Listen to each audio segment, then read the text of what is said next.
Hello दोस्तों, मुझे उम्मीद है कि आप सभी अच्छे होंगे।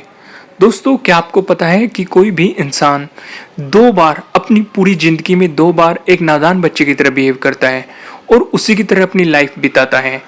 एक तो जब कोई बच्चा पैदा होता है तो तब वो बिहेव करता है, और दूसरा जब वो अपनी वृद्ध अवस्था में चला जाता है तब वो एक नादान बच्चे की तरह बिहेव करता है।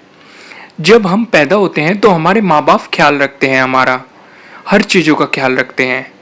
पर लेकिन जब हमारे माँ बाप बूढ़े हो जाते हैं, वो एक नादान बच्चे बन जाते हैं, तो ये हमारी जिम्मेदारी होती है कि हम भी उनका उसी तरह ख्याल रखें जिस तरह उन्होंने हमारा ख्याल रखा।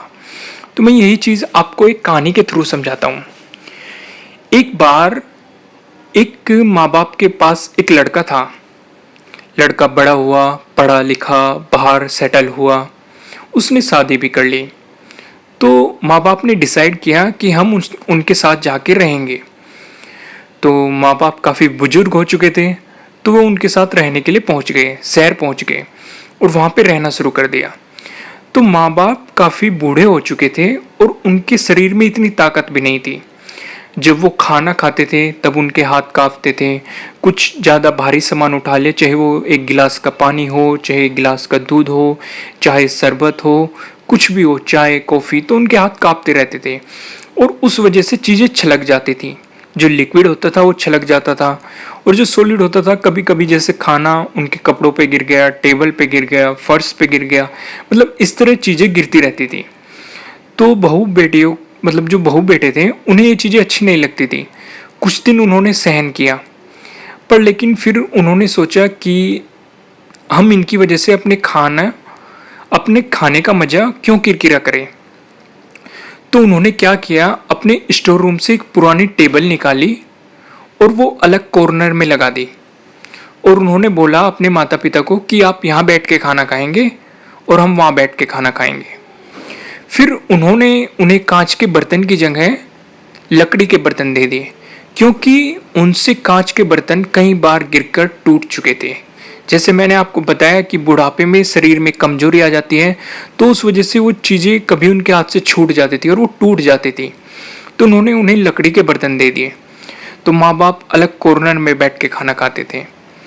पर लेकिन उनके पास एक लड़का भी था, मतलब जो बहू बेटे थे उनका एक लड़का था। वो सारी चीज़ें ऑब्जर्व कर रहा था।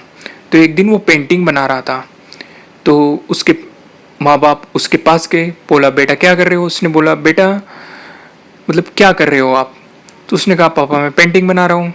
बोल के किस चीज़ की पेंटिंग है। तो उसने कहा कि मैं लकड़ी के बर्तनों की पेंटिंग बना रहा हूँ, जिसमें थाली है, चम्मच है, कटोरा है, मतलब हर चीज़ें हैं। खोल गया, अच्छा बड़ी अच्छी पेंटिंग है, किस लिए बना रहे हो, किसने बताया, टीचर ने होमवर्क दिया। बोला नहीं, ये मैं आप लोगों के लिए बना रहा हूँ, क्योंकि जिस तरह दादा दादी को आप लकड़ी के कटोरे दे रहे हो उस तरीके से फिर आपको भी उन कटोरे की ज़रूरत पड़ेगी। और उसने वो उठा और उन कटोरों को संभाल के रख दिया। मतलब एक तरफ से कि इनकी भी हमें केयर रखनी चाहिए, क्योंकि इनके बाद ये आपके काम आएंगे। तो माँ बाप को ये बात काफ़ी बुरी लगी, जो वाकई में ही मतलब चुभने वाली बात थी। तो उन्हें पता लग गया था कि वो क्या गलती कर रहे थे और उसे सही करने के लिए उन्होंने क्या करना है। तो वो अपने माँ बाप के पास गए, उन्होंने उनसे माफ़ी मांगी और फिर उनकी टेबल को फिर से स्टोर रूम में पहुंचा दिया। उनके बर्तनों को फिर से बाहर फेंक दिया गया और उन्हें अपनी टेबल पे बैठाया और साथ खाना खाया। तो दोस्तों, मैं आपको फिर से वही बात कहूँगा कि इंसान अपने जीवन में दो बार एक बच्चे की तरह बिहेव करता है, एक नादान बच्चे की तरह। एक तो जब वो पैदा होता है और एक जब वो बुढ़ापे में होता है।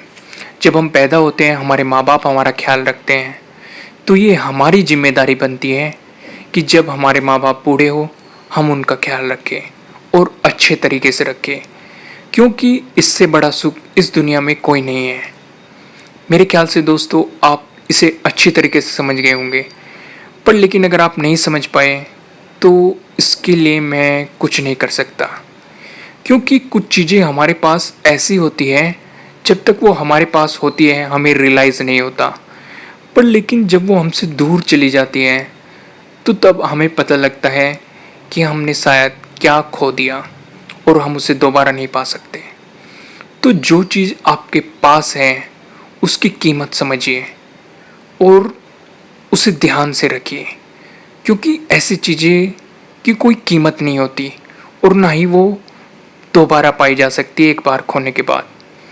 तो दोस्तों मुझे उम्मीद है कि आपको ये स्टोरी अच्छी लगी होगी, और अगर अच्छी लगी है तो इसे लाइक कीजिएगा, और अगर आप हमारे चैनल पे नए हैं तो सब्सक्राइब करना बिल्कुल भी मत भूलिएगा, और अगर आप चाहते हैं कि ये वीडियो किसी और के काम भी आए तो आप इसे शेयर भी कर सकते हैं। Thank you.